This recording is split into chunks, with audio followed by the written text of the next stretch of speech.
Nagbabalik po ang The Deep Probe, the SMNI Presidential Candidates Interview. We're down to our last candidate. Ito na po ang huling kandidato na haharap sa ating panelists sa araw na ito.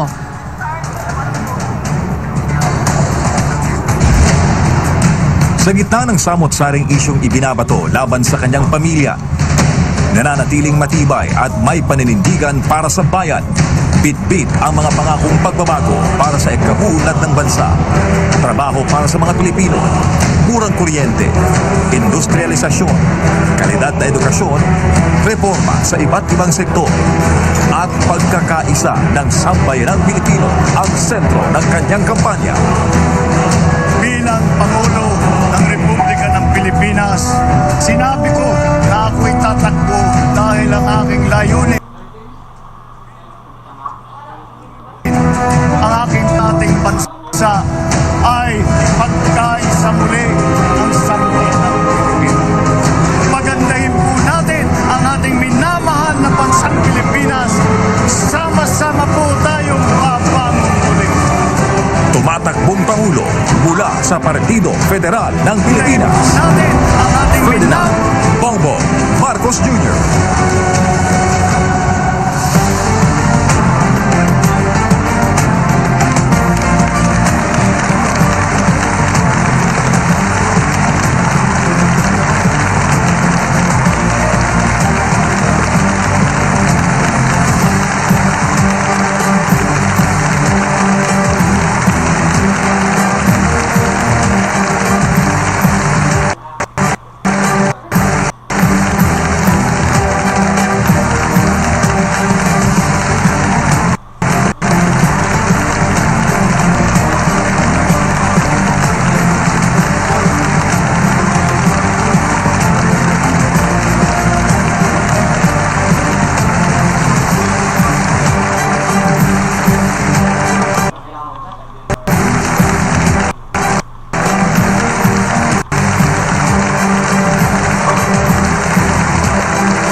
Marcos.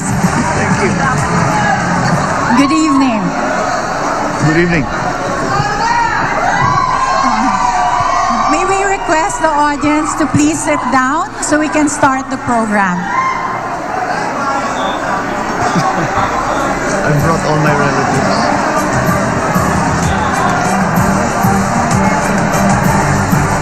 Everyone, can we ask everyone to please sit down so we can start the program? Okay. Thank you for your cooperation. Thank you.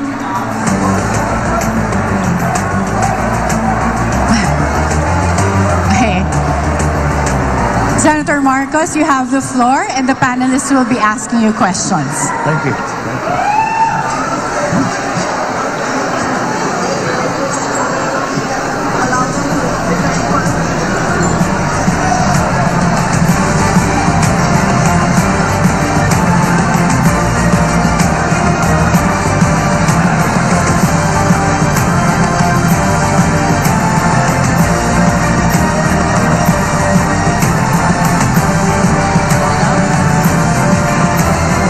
Good evening, Mr. Marcos. Good meeting you, ma'am. If this were, I've never been to a campaign rally, but if this looks like it, and maybe multiplied so many times over, I can imagine what you're feeling is like euphoria, isn't it? Because we're not even involved and we are feeling euphoric here. It's very encouraging, ma'am. That's true. Okay. This is the second time we are going through this, but this time it will be banter, nothing aggressive nor belligerent. you have the thickest portfolio here. I counted more than 50 pages which were submitted to the network and which were given to us. Madaming, So, madaming like I have trabaho, ma'am. 1,000 questions, but since I have 3 other colleagues here, maybe I'll ask something which is right in my alley. And I think I have asked this also in my post in the social media. And post-Ukraine, assuming that you have a peace agreement within the next 2 weeks, which is more likely, do you see a new political and economic order, but this time you have other political actors like Moscow, Beijing, and even Tehran? Yes. What's your take on that? There will be a new world order. Because I have, I think, watching Ukraine and seeing the developments, and which are not exactly going the way of that the President Putin would have wanted it to. I suspect there will be domestic implications to whatever the peace agreement is going to be. I hope you're right, ma'am, that it will be done in 2 weeks, because we are the whole entire world is suffering. But there will be a very big change, because the how do you say, the idea, I think some of the analysts have said, I don't know if you agree with this, is that President Putin is trying to reconstruct or recreate the Soviet Union under another name. So perhaps this was his move. Should he weaken as a political figure in his own country, in Russia, then certainly the policy, that policy of trying to gain territory through whatever means, as he says, because to provide for him a buffer to NATO, whatever the reason might truly be. I think that will have to be re-studied by whoever will be most dominant in Russian domestic politics after Putin. So yes, I believe there will be a new world order, and I think I am certain that Tehran and Beijing are watching very, very closely what will happen to Ukraine. There will be a geopolitical balance of power. It also depends on what the reaction of the EU and the United States will be. I think the United States we can predict fairly accurately. EU is in a more difficult spot simply because they are highly dependent for their energy to Russia, and how they will balance that. I know that the President Biden has just signed with the EU a deal to supply from the United States and from other countries 15 billion tons of gas, which will cover some of the needs of the EU. But again, that's not something that can instantly be made, to instantly be applied. There will be a transition period. Because it is a very large economic infrastructure that has been developed for Europe to take advantage of the gas supplies of Russia. These are all terribly large forces from the United States and from other countries. Change them. Yeah, well, it seems like you have a more gas, which will cover some of the future needs scenario of in mind. But what I have used really is from a content analytical perspective, using events data analysis, meaning I'm paying attention to the verbs being used by the negotiators. And this is not Pollyannish, by the way, Mr. Marcos. It's just that I feel that Putin will not allow the conflict to spill over. It will encapsulate within the Ukraine, a conflict area. Yeah. And that, yes, I still believe that within the next 2 weeks you have a peace agreement. I sincerely hope so. Because misunderstandings, mistakes can occur. With Poland being right there on the border of Ukraine, we already have had reports of missiles that mistakenly flew into Poland And these are the kind of things that we have to be very careful about. I think maybe that is one thing that they can agree upon, Russia and the West, as we have referred to it often.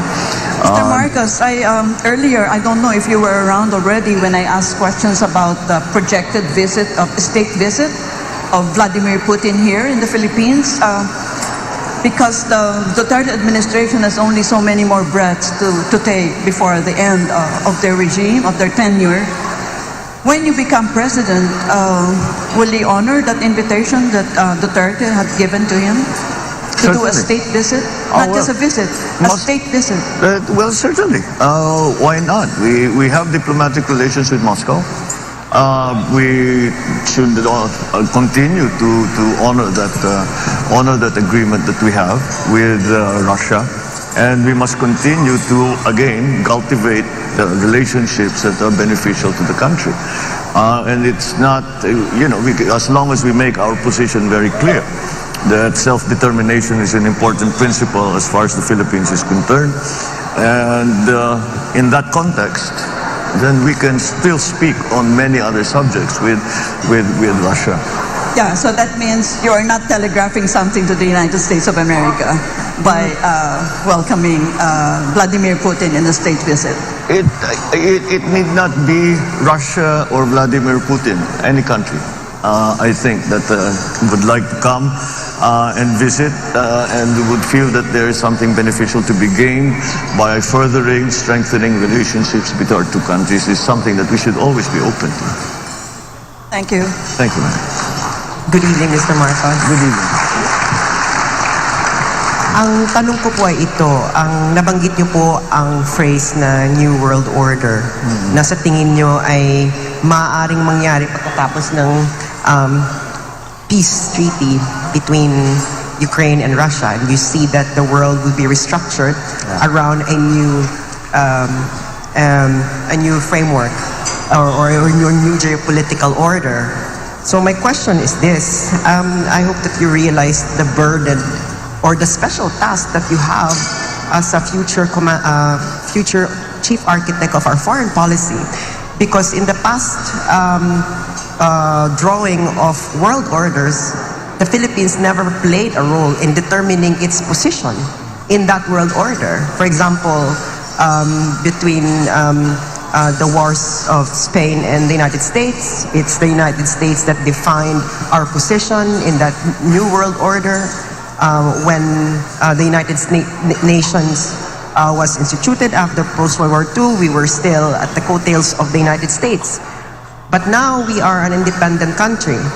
So my question is, when this new world order that you think could happen after a peace treaty gets concluded between Ukraine and Russia, how will you position our country in this new geopolitical order? It very clearly will depend on what the exit strategy will be for the West, for EU, and for Putin in the peace agreement that we hope they will sign. What the nature of that agreement will be. Will it be status quo? The forces that are in Ukraine, the Russian forces and Belarusian forces that are already in Ukraine, will they just stay where they are, status quo? Will they be told to withdraw? I only say that because it is very important to Putin's position domestically. He is in a very precarious place because it has not gone according to plan. I suspect that he was hoping that it would be a similar situation as it was in Crimea, where they pretty much just walked in with very little resistance. But then they prepared Crimea for a long time. They were helping the rebel groups, the Russian-speaking groups, and they were developing them. And they built a corridor on the east side of Crimea, within which the Russians could cross the border very easily. That hasn't been the case in Ukraine. And so, depending on how it is viewed, the peace treaty that we hope will come, it depends on how it is viewed by the local domestic political scenarios in Russia itself. That, whatever the reaction will be to Putin, will fix one of the variables in the geopolitical new world order. So we still have to wait to see what happens. I'm sure China is waiting with bated breath to see what's going to happen here. Tehran, I'm sure, as the professor mentioned, is clearly a player in this regard. And in the Middle East now, so far it has not affected the Middle East in any way so far.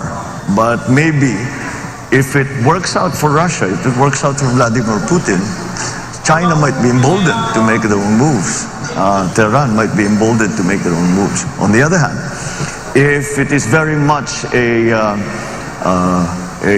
rejection of the idea of Putin of taking over a country, then perhaps that will also influence their thinking as to what can and cannot be done for their own interests. So yes, I don't think we can predict very closely, because we cannot. I hope to be as optimistic as the professor, but I don't see it happening in 2 weeks, to be perfectly honest. I hope it is. I hope it does, because the economic effects on every single person in the world has been enormous.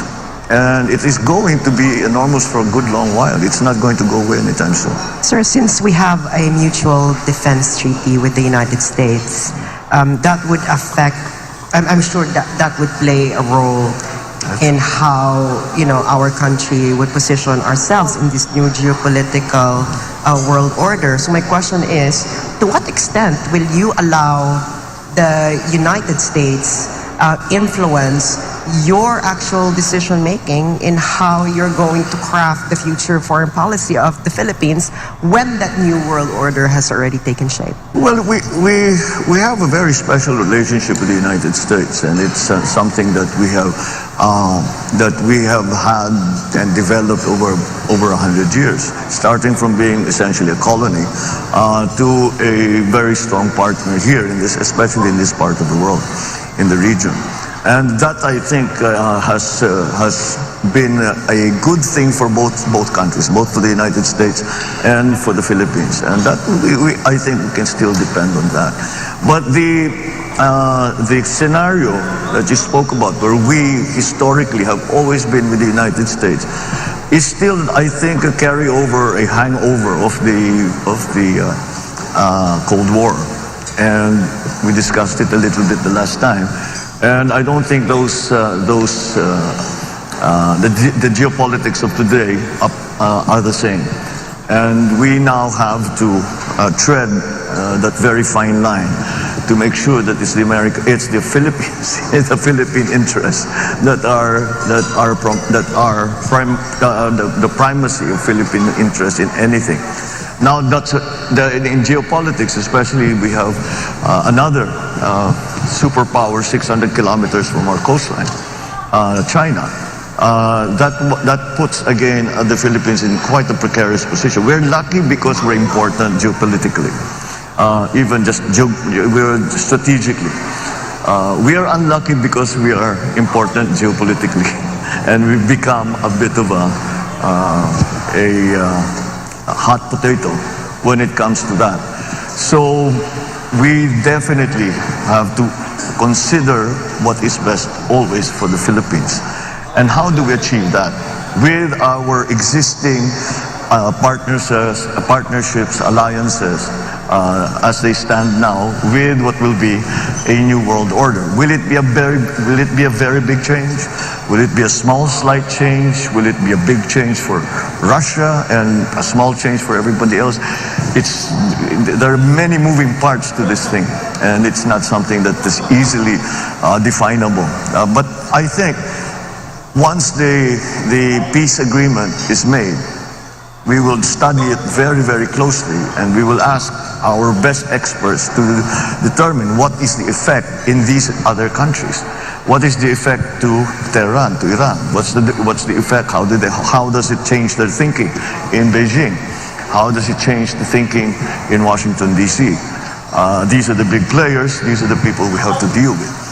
So yes, it's not, I wish I could give you a categorical answer, but until we know exactly what that peace treaty will contain, it's very difficult. And to know what will happen 600 kilometers after that in Russia, China, how will the power structure that will again the Philippines will put in precarious position. We're still because we're important geopolitically. All of these things are going to play a part in what it will look like after that peace agreement. Senator, good evening. With this as a backdrop, the discussion with Russia, Ukraine, I was wondering if you can pivot to domestic concerns, particularly your energy policy. Yeah. Because as you said, the conflict is being felt worldwide, and among the things that we are seeing are sky-high fuel prices. But how would you address this? What would be your policies, particularly with energy security, going beyond this issue?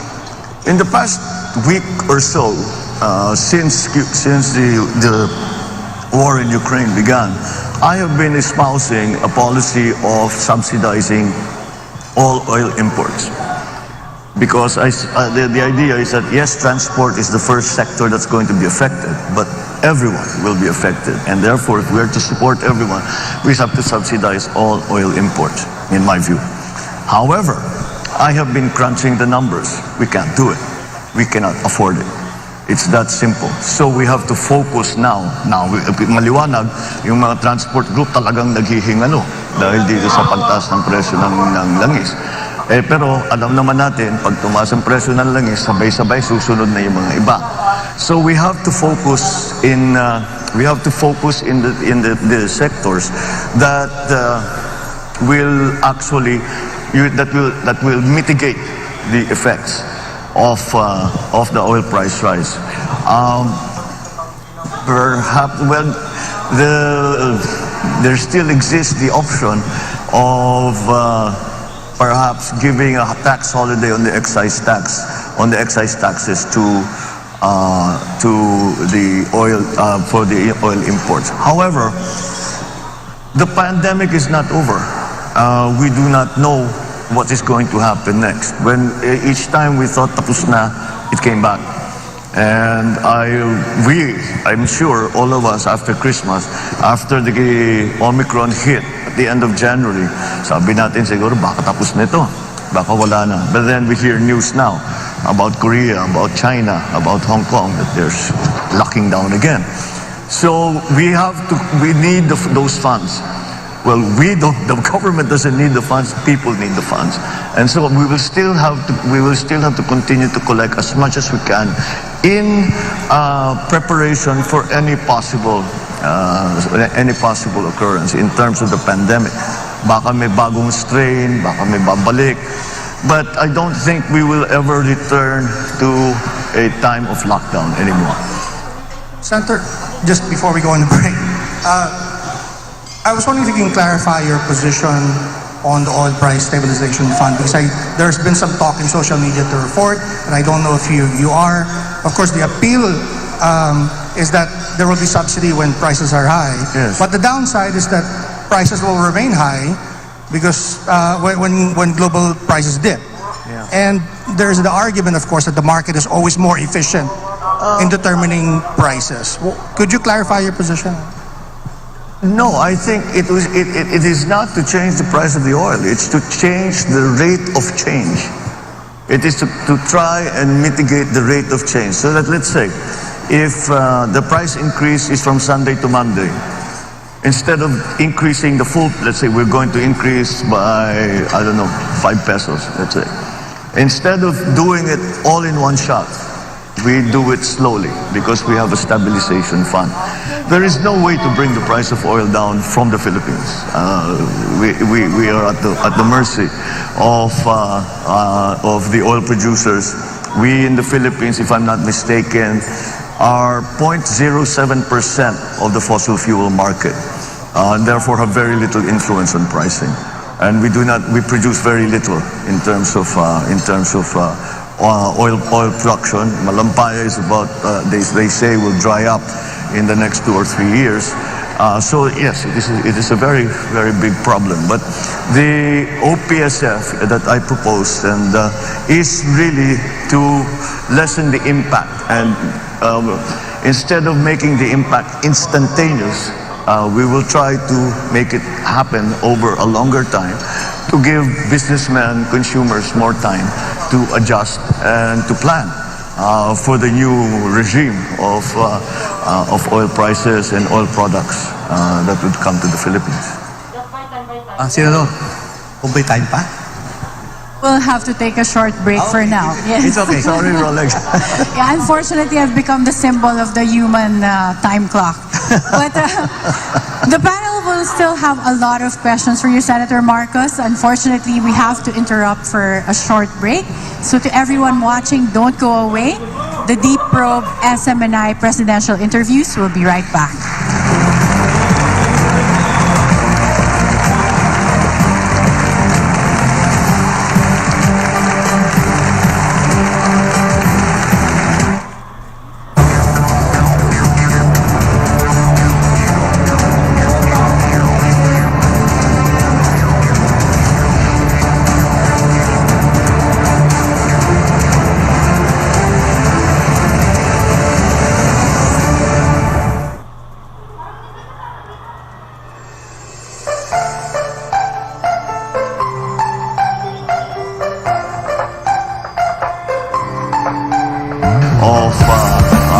Of the oil producers, we in the Philippines, if I'm not mistaken, are 0.07% of the fossil fuel market.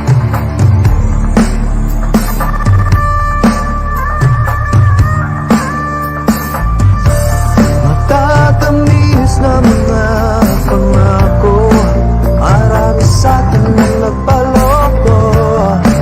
Kaya kung nais mo na magbabago, simulan mo na sa iyong sarili mismo.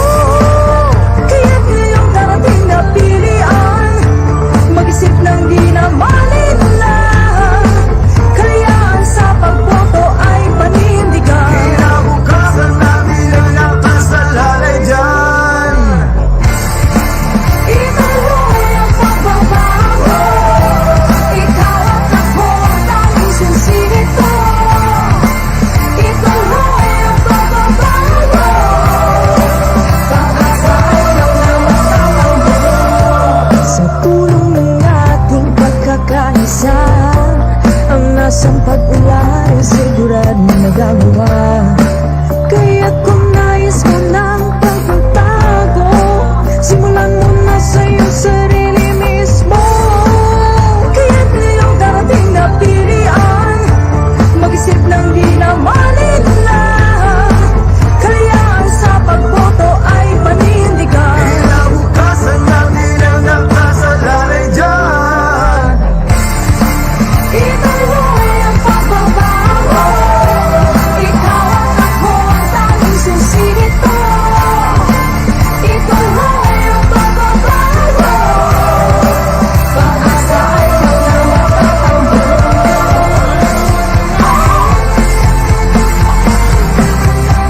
Ituloy ang pagbabago.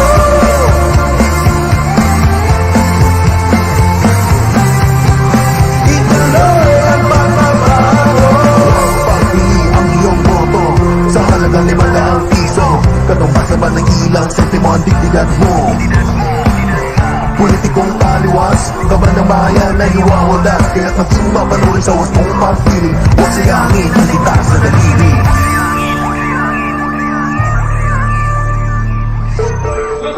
Ating responsable sa pagpili, magkaisa at magtulungan. Kakayahan mong magpasang magiging gabay sa pag-asenso ng bansa sa'yo magsisimula.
gabay para sa tamang pagpili ngayong eleksyon, hatid namin sa inyo itong mga leksyon.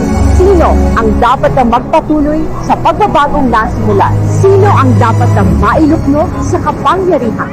Dapat may paninindigang ipagpatuloy ang laban kontra insurhensya at iligal na droga. Matapang, ngunit may puso, may malasakit, handang magpatawad, tagapagtaguyod ng kapayapaan at pagkakaisa. Handang isakripisyo ang meron siya, mapunan lang ang kakulangan ng iba. Ang pulso ng taong bayan, nasa sa kanya. Mautak, madiskarte at alam ang saklaw ng batas. May konkretong solusyon sa bawat problema, lalo na sa gitna ng krisis at pandemya. Kilalanin mo ang iyong iboboto. Aralin ang plataforma. Paano ito isa?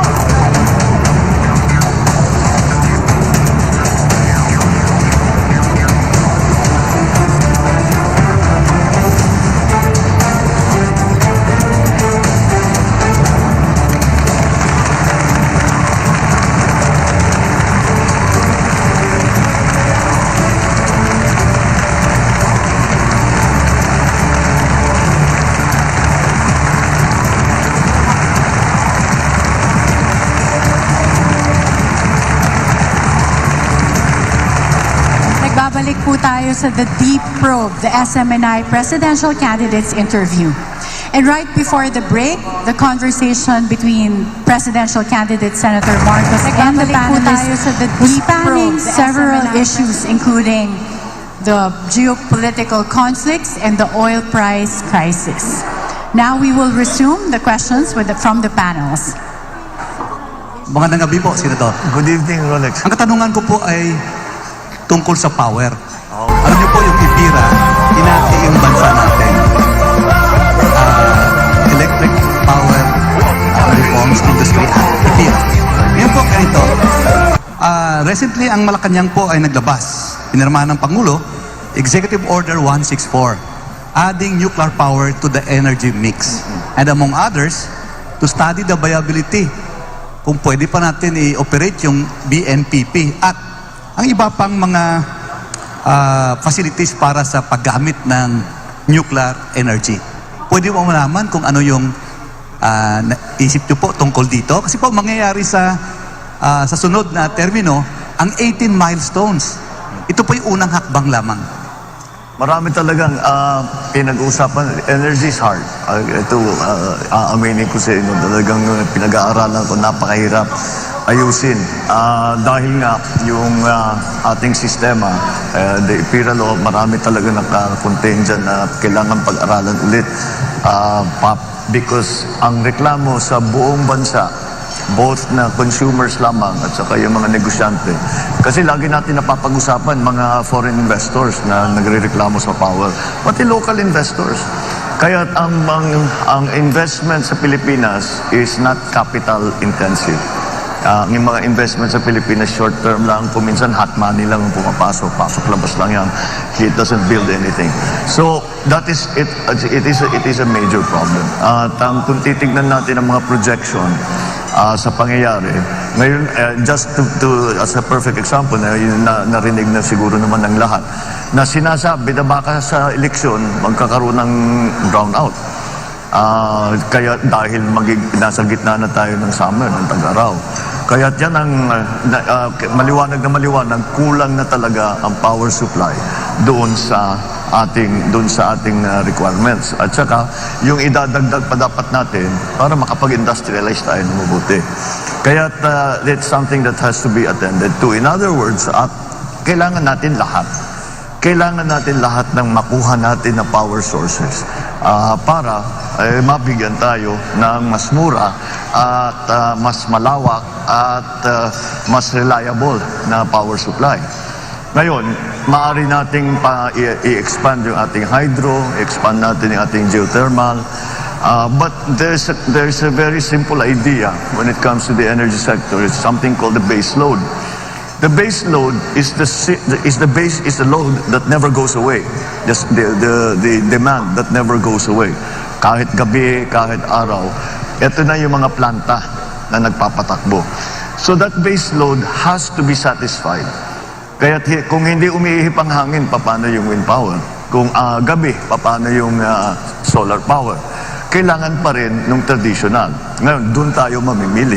Although it's not traditional for the Philippines, nuclear power is already considered a traditional power source. So it has to be looked into. Yung sa BNPP, nag-offer na because if you, ang Korea has, I believe, 5 sister plants to the Westinghouse plant in BNPP. And they have offered, I always say it's ironic that the names of their plants are Core 1, Core 2, Core 3, Core 4, Core 5. Pero hindi tayo nagkaroon kahit isa. But they have offered to come with their technical people, and they have offered to come to give us an idea. Pwede pa ba ito? Because kahit pa paano, the BNPP, the Bataan Nuclear Power Plant, was supposed to go online with 650 megawatts in 1986. That's a long time ago. Marami ng bagong technologies, marami ng bagong requirements. So we'll see. We have to. I think we should be open to our Korean friends to come and to tell us if this is still viable or you have to do something else. When it comes to nuclear power as an idea, well, let's just follow the science. Because dito naging political sa Pilipinas. It's also political in other places. But in our particular case, the reason we have no nuclear power plant at all is pure politics. Did not really follow the science. So we have to look into it. Because, even after Fukushima, when everybody was saying nuclear power is we have to rethink, we have to, kailangan natin pag-aralan ulit yan, mukhang delikado. Walang nagbago ng kanilang pagplano na pagpatayo ng nuclear power plant kahit saan. America tuloy-tuloy pa rin. Sa France, the majority of their power is already created by nuclear power. So in the other countries, ganun din. So I still think that it's something we should examine. There are many new technologies. One of the ones that we keep reading about are the modular nuclear power plant. They start with a small one. Gusto mong palakihin, bumili ka ulit ng module, ikakabit mo rin palaki mo ng palaki hanggat gusto mo. Siguro naman kaya natin patakbuhin ang nuclear power plant. There's no reason na bakit hindi kaya ng Pilipino na magpatakbo ng nuclear power plant. So it's something that should be part of the mix. Kasama diyan is COP26, where we decided to cut down on coal-fired power generation. And what happened, nagtaasan ng presyo kasi walang kapalit sa renewable. Ibig sabihin, yung mix ng renewable at saka traditional, kailangan talaga natin, we have to decide once and for all, what is the mix that's good for the Philippines. I think it's not going to be a static point. I think as years go on and we develop renewables, we develop other sources of power, that mix is going to slowly shift towards renewables, hopefully, because that's what we want because of climate change. But nonetheless, that mix is still something that's up in the air that we haven't really determined what is proper and appropriate for the Philippine setting. But to make a short answer to your question, is that lahat kailangan natin. Kailangan natin palakihin ng hydroelectric, kailangan natin palakihin yung geothermal, kailangan natin paramihan ng mga power plant, kailangan natin tumingin sa mga bagong technologies, wind farm, solar, kailangan natin tingnan ng nuclear. At kung kailangan talaga, di balikan natin oil-fired.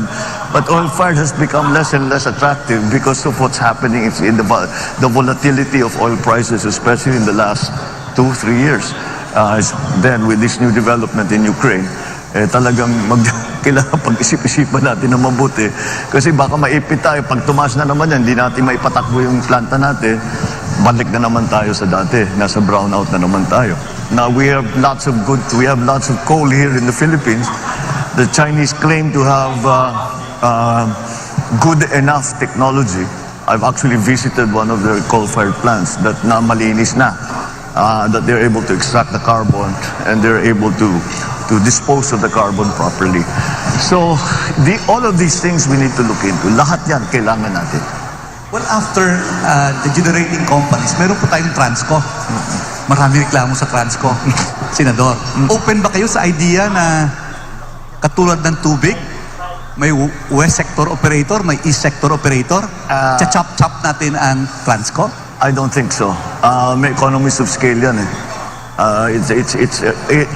Ang business model ng high tension na delivery na ginagamit ng Transco is the same as a tollway. You maintain the tollway, you collect toll, and that's how you pay for what you build. That's the same thing that Transco should be doing. Yun lamang siguro hindi sapat. Sa amin lang, marami kaming pangangailangan dyan sa Transco. We were hoping to build a high-tension cable from Ilocos Norte to directly export the power we are producing via windmills directly to Manila, because that's where the demand is. And it's more profitable for us. But hanggang ngayon, hindi pa nangyayari. And I'm not sure, I'm not privy to the board meetings and the discussions going on in Transco. So I do not know quite why wala pa yan. But yes, it really should be a simple operation na madali lang naman patakbuhin dapat yan. Kaya pag-aralan natin kung bakit nagkakaganon. You mentioned EPIRA. We have to look back at EPIRA. I think EPIRA might already have at least certain provisions in EPIRA are already obsolete. As a matter of fact. Senator? Yes. I hope you don't mind. I'd like to switch topics a little bit because we have a short period to ask so many issues. All right. I'd like to ask about agriculture because you've mentioned that in the last time you were here. One of the biggest problems that the sector is facing is the aging of farmers. Yes. One study I've read said that their average age is between 57 and 59. And the worst thing is their children don't want to go into agriculture. And this observation is supported by declining enrollment in agricultural programs of SUCs across the nation. And last, the Secretary of Agriculture last year said that we may be facing a critical shortage of farmers in as little as 12 years. And he said this last year. So maybe you'd like to share with us what your plans are regarding this issue. Regarding the age of farmers getting older, not only are they discouraged to come in, their parents who are farmers, they say, wag na kayong pumasok dito, napakahirap ng buhay dito. Mag-aral kayo, pumunta kayo sa Manila, pumunta kayo sa city, dyan kayo magpagaling para hindi niyo na kailangan daanan itong dinadaanan namin. That's the state of the agriculture in the Philippines today. As a general rule, as a general concept, I think we have to really shift already from what is essentially still mom and pop operation and talk about agribusiness and talk about the industry of agriculture. And there are many things that we need to do to achieve that, to get to that point. See, let's go back to the issue of the age of our farmers and the young people who are not going into agriculture. If it is an agribusiness, if it is not the traditional farming method that we are always going through, that we have been doing for the last millennia, but move into something that is more high-tech, then that will necessarily need for the entry into more technically minded agribusiness practitioners, and that will bring the age younger immediately. I know already for myself, young people in their 30s who have discovered some new technology or have come across a new thing. Bagay sa atin to, gawin natin. And they do, and they have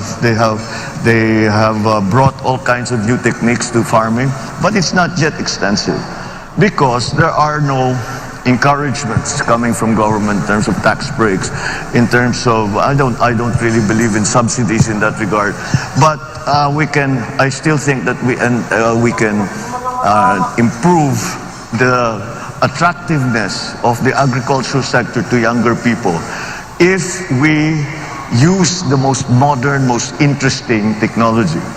And like the kids say, they can geek it out, right? They'll just pag-aralan nila na mabuti. That's a very interesting, it will become a very interesting line of work. Is there an important role for government to play? Because if you look at the public spending on agriculture in the Philippines, it's only about 1.7% of the national budget, far below what is being spent in other ASEAN countries. Yes, it's been that, and it has been that way for a long time.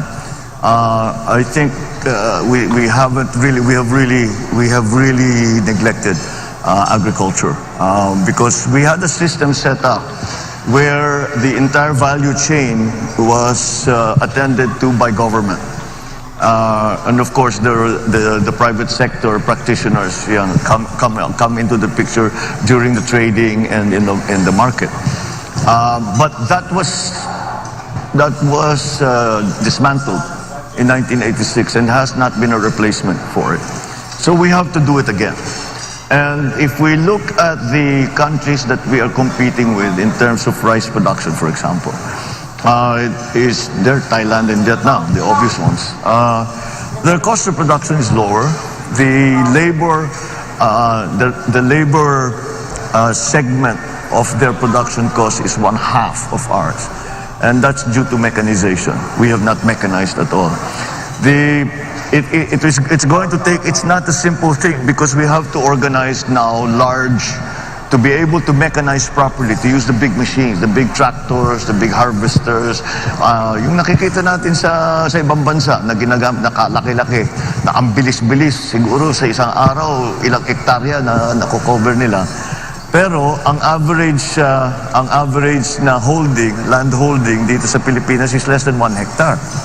So hindi mo magamit yung mga ganung klaseng makina.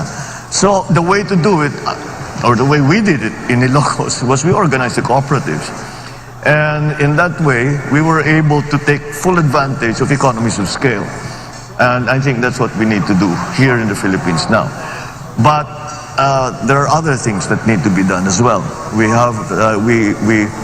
I think the fact that we are importing galunggong has been made very, very public. It's been very, very clear that it is quite a surprise for us to get into that situation.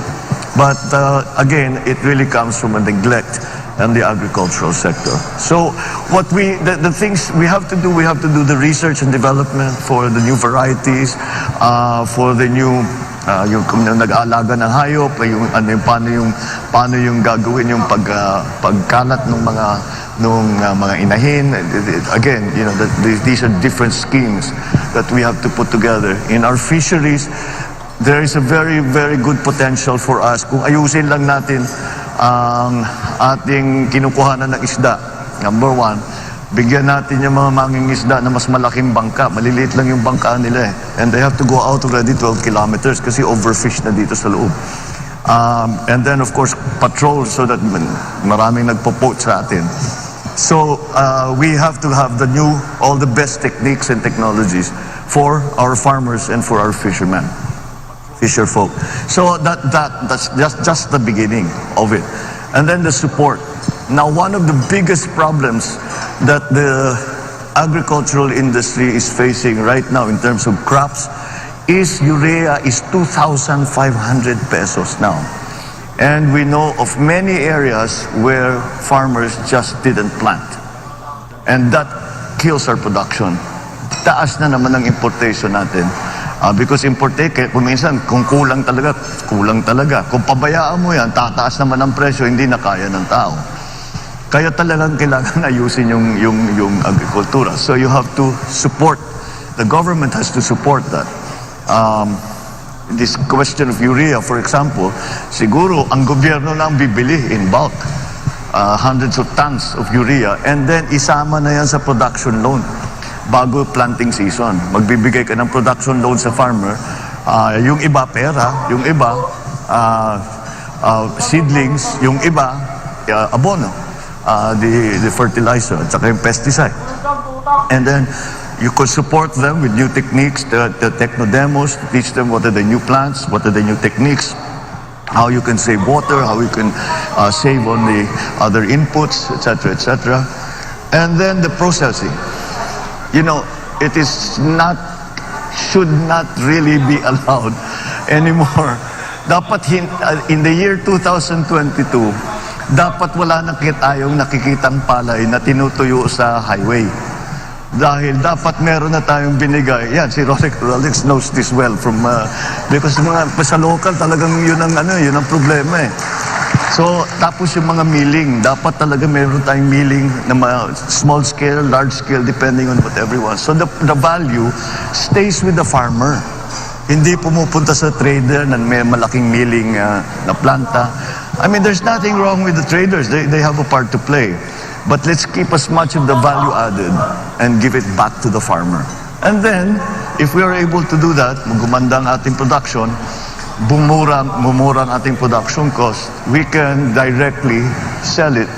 And the kadiwa is the example that we always use. We can sell it to the public at a lower price, assuming the government will not make a profit, because the government should not make a profit. So they should be able to sell these basic agricultural products for less. Mr. Marcos, Yes, we all know that your campaign's theme is unity. And recently you made a statement on an issue that, you know, would test your call for unity, because this issue is really polarizing in our country, and I'm referring to your statement on LGBTQ rights. And so my question is, you know, there are a lot of interests that had to be balanced here, especially that even though that we are a secular country, our people, you know, around 80% of our people have really, really strong religious beliefs, and these two things, you know, are always contrary to each other. So my question is, how will you balance the legitimate aim of protecting the rights and welfare of LGBTQ people while at the same time respecting the legitimate interests of religious groups that they can freely pursue their belief on this matter? I don't think LGBTQ issues are polarizing in the Philippines, honestly. I think we are much more open-minded about it, considering the fact that we are in fact a very Roman Catholic country. But then you must, and so that I don't think it's polarizing at all. I think Filipinos are, I don't know how to put it, but we're much cooler than most other places when it comes to these things. And I think when I talk to the members of that community, wala namang hinihingi na special treatment ang mga LGBTQ. Wag lang, do not discriminate against us. Yun lang naman yun eh. We don't want a special program for you, for ourselves. We want to, you know, do something. Just patas lang. Patas lang, pare-pareho lang. Na kahit LGBTQ kami, kahit matanda kami, kahit come from the wrong place, I don't know, whatever. All forms of discrimination are some things that we have to guard against, because that's corrosive. That just gets in the way. It doesn't help. It doesn't help anything. So that, I think, is the approach to LGBTQ issues: is just fight discrimination every step of the way. There's a pool of talent in every sector of our society that we need to take advantage of, and so we cannot exclude any part and say hindi pwede yan, hindi na ayaw namin sa ganyan. And let me get to the point. I mean, LGBTQ, Roman Catholic, you say that it's a. What did the Pope say when he was asked about same-sex marriage? Same-sex union. Let me correct myself. Same-sex union. And I think the Pope said it perfectly. Who am I to judge? And that's the attitude that we, all of us, should have. And with that, I think we'll go down the correct place. We will go down the right path. Yeah, I think this will be... Professor Carlos, I know that you warned me about senior citizen losing their train of thought, but I have been instructed to go on a commercial break. So we have we'll to go on a start break? off. Yes, we'll start the next round with your question. Okay. I promise that. Yeah. So, Okay, thank you. thank you, everyone. We have more questions coming from our panel. So don't go away. The Deep Probe SMNI presidential candidates interview will be right back.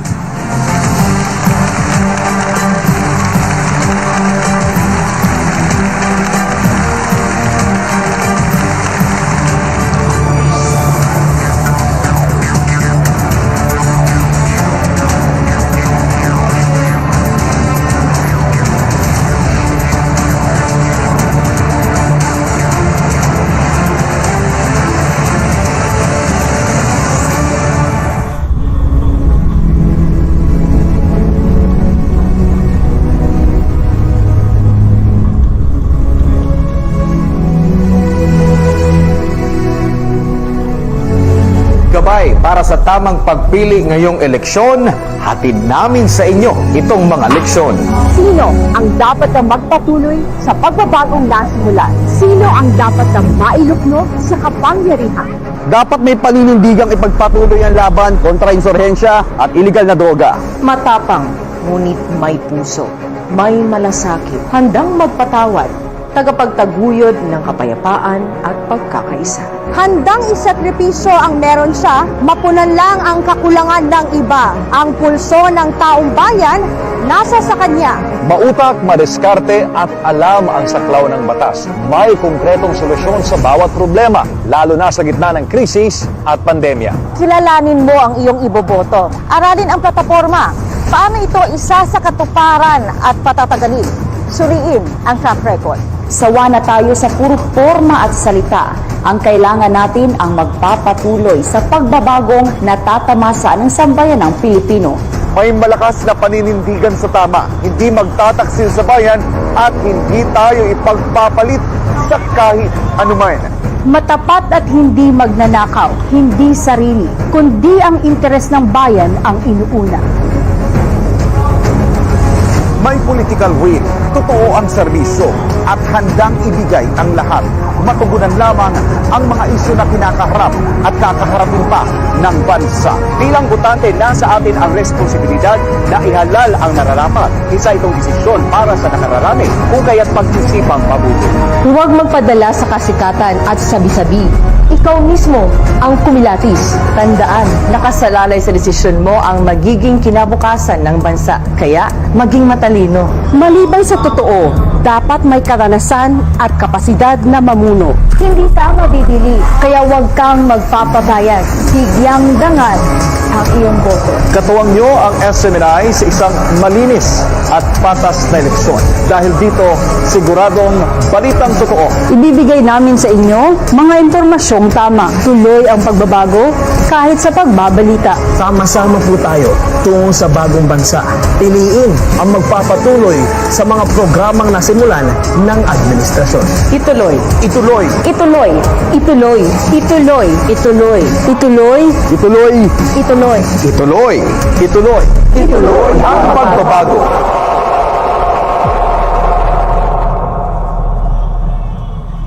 Maraming beses na tayong nasaktan, binigo, nalagay sa alanganin. Minsan nang nagdalawang isip kung itutuloy pa ba natin ang nasimulang laban.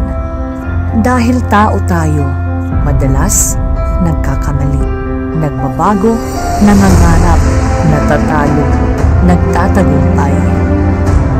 Iba-iba ang paniniwala, kaya madalas may mga di pagkakaintindihan. Sa panahon ng pangangailangan, lumalabas ang totoong tayo. Mapagmahal, puno ng malasakit, nabubuo, mas humihigpit ang kapit natin sa bawat isa. Dahil alam natin na kung sabay, lahat nagiging posible.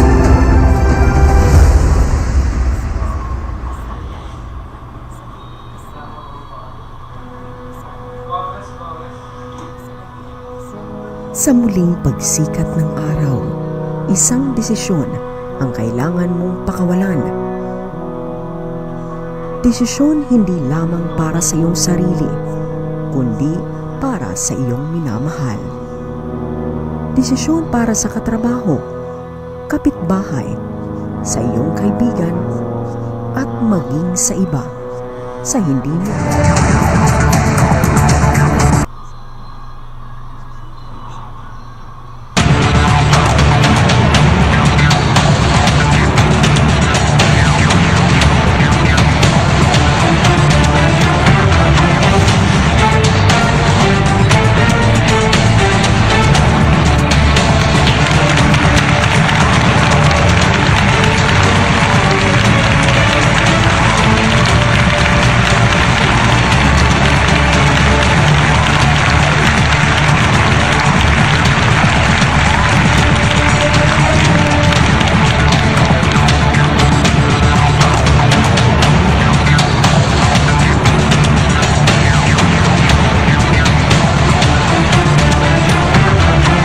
With a deep probe, the SMNI presidential candidates interview. And again, 1 hour went by so quickly. So we're down to the last question for our last candidate for the evening. To start off with our last question, Professor Carlos. Okay, there is, I know, Mr. Marcos, that... Professor Carlos, I know you're gonna love me for this. You're wearing your sunglasses again. Sorry again. Ay, mag-forgive na kayo, ha? You will all be 75 also. Unless you die young. Hello. Humirit pa yan. Okay, Yes, ma'am. I have a sense that this will be the last time I shall interact with you in a venue like this. So, let me introduce something which I have tested in my class on elites in politics. And this involves moving into an area called predicting leadership decision-making. So I hope you don't mind if I give you 3 short questions, but they are related to each other. And it will give our people a chance to know you in terms of your leadership style. The first question is, do you think that you're basically an optimist rather than a pessimist? Number 2, do you think you are basically a high-risk taker rather than a low-risk taker? You'll notice the 2 are related. And the third question is, do you think you are Machiavellian? Well, the first question is if I'm an optimist or a pessimist. I'm essentially an optimist. And the reason I'm essentially an optimist, because especially when we talk about the country, we are optimists. I am optimistic because our biggest asset is the Filipino people, and I try to be very objective about it, ma'am. I have traveled all over the world. I have not met a better people than Filipinos in every possible. Am I a risk taker or not? When it comes to national issues, I tend towards a conservative only because a mistake will cost so much suffering to so many people. In other words, you have to be very careful with the decisions you make. And it's not something that you do offhand. You think about it very hard. You talk to as many people as you can. And you make absolutely certain that you have done everything that you can possibly do to make whatever your plan is, to make it work. Am I Machiavellian?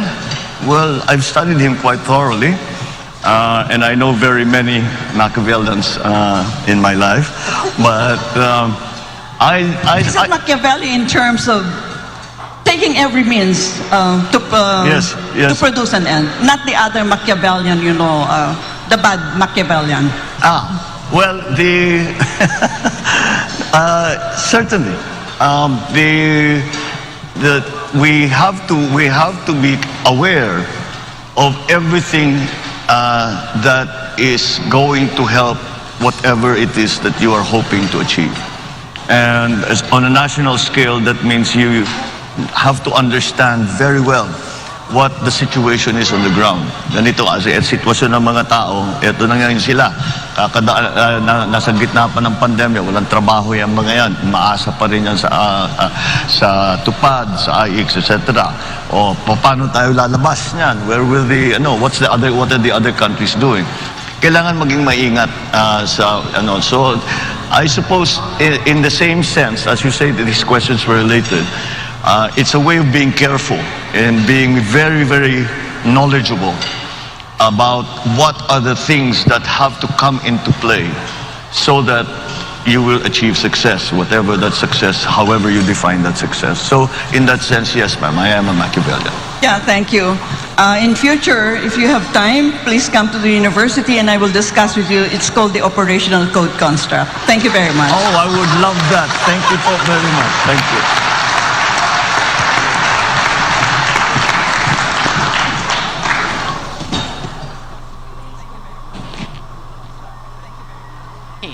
So sorry, I know we were getting requests for extension, but we want to be strict about keeping it to 1 hour for all the presidential candidates. So, Senator Marcos, you have the floor for your closing remarks. Well, first of all, I thank again our panelists and SMNI for this opportunity to speak on the many issues that have yet to be explored. The format as well, I think, is quite constructive. So thank you to SMNI for that. Thank you to our panelists here. I hope to continue to lay out what programs that form a part of the platform, the planks of the platform, for the possibility for the next administration, for the possibilities for the next administration. And that's why such opportunities such as this are very, very important. And I hope that we have been able to impart some of the ideas that I'm examining and trying to put together to bring to the next administration should I be elected to the presidency. So we hope that we continue with this discussion. I hope that people come and think about it. And if they have any ideas, please come and tell us because we need to hear from everyone. We need everyone. That is the cry of the unity team, is that we cannot say that anyone is not needed. Everyone is needed in this effort that we are trying to do to get through the pandemic, to recover our economy from the problems that the pandemic has brought, and to position the Philippines to face the new world order and what will happen in the next few years. So thank you all very much, and thank you for the opportunity. Magandang gabi po sa inyo.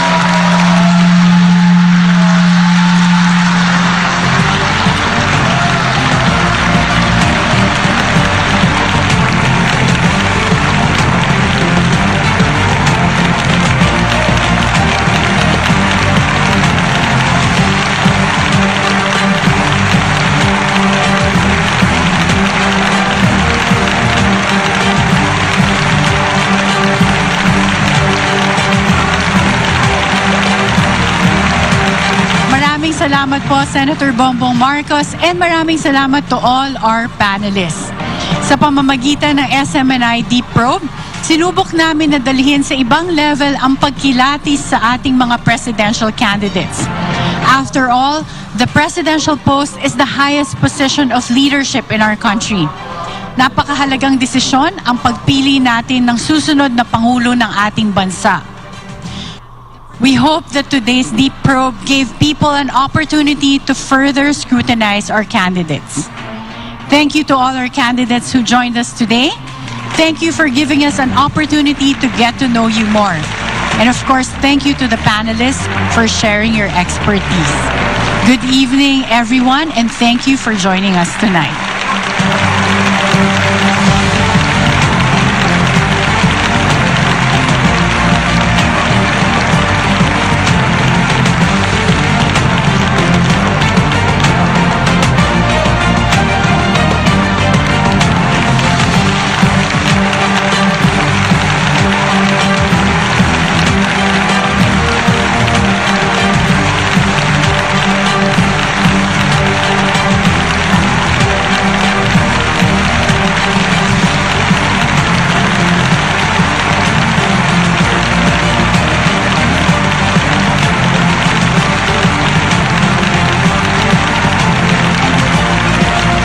Inyo pong natunghayan ang The Deep Probe, the SMNI Presidential Candidates Interview. Sa Mayo 9, muling pagtitibayin nating mga Pilipino ang kapangyarihang pumili ng susunod na mga lingkod ng bayan. Silang magpapatuloy ng pagsusulong ng pagbabago sa ating bansa. Silang makakakuha ng tiwala ng taong bayan. Sa muli, maraming salamat po sa aming pinakamamahal na Honorary Chairman, Reverend Dr. Pastor Apollo C. Kibuloy, sa pagkakataong maging kabahagi ng pagbibigay serbisyo sa ating mga kababayan sa pamamagitan ng paghahatid ng ganitong uri ng programa. Ako po si MJ Mondiha. At of course, sa ating mga kandidatong dumalo ngayong gabi, maraming salamat sa pagtanggap ng hamon ng The Deep Probe at ganun din sa ating mga kababayan na patuloy na sumusuporta sa SMNI. Ako si Ruth Hamilton. Mabuhay ang Pilipinas nating mahal!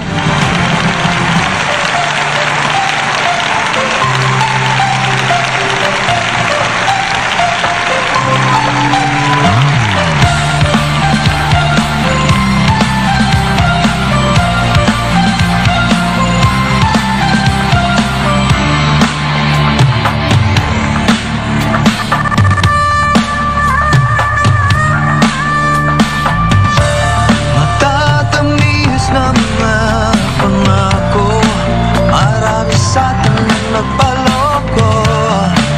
Kaya't kung nais mo ng pagbabago, simulan mo na sa iyong sarili mismo. Kaya't ngayong darating na pilihan, mag-isip ng di na malinlang. Kalayaan sa pagboto ay panindigan. Kinabukasan natin ang nakasalalay dyan. Ituloy ang pagbabago. Ikaw at ako ang tanging susi nito. Ituloy ang pagbabago. Pag-asa at siyang na matatakbo. Sa tulong ng ating pagkakaisa, ang nasang pag-ulan ay siguradong magagawa. Kaya't kung nais mo ng pagbabago, simulan mo na sa iyong sarili mismo. Kaya't ngayong darating na pilihan, mag-isip ng di na malinlang. Kalayaan sa pagboto ay panindigan. Kinabukasan natin ang nakasalalay dyan. Ituloy ang pagbabago. Ikaw at ako ang tanging susi nito. Ituloy ang pagbabago. Pag-asa at siyang na matatakbo.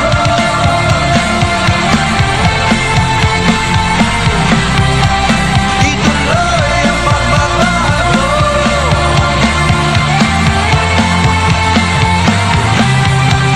Ituloy ang pagbabago. Pagpili ang iyong boto sa halagang 500 piso. Katumbas naman ng ilang sentimo ang digdigan mo. Politikong taliwas, kaban ng bayan na iwawalas. Kaya't maging mapanuri sa was mong pagpili. Huwag sayangin ang tita sa daliri.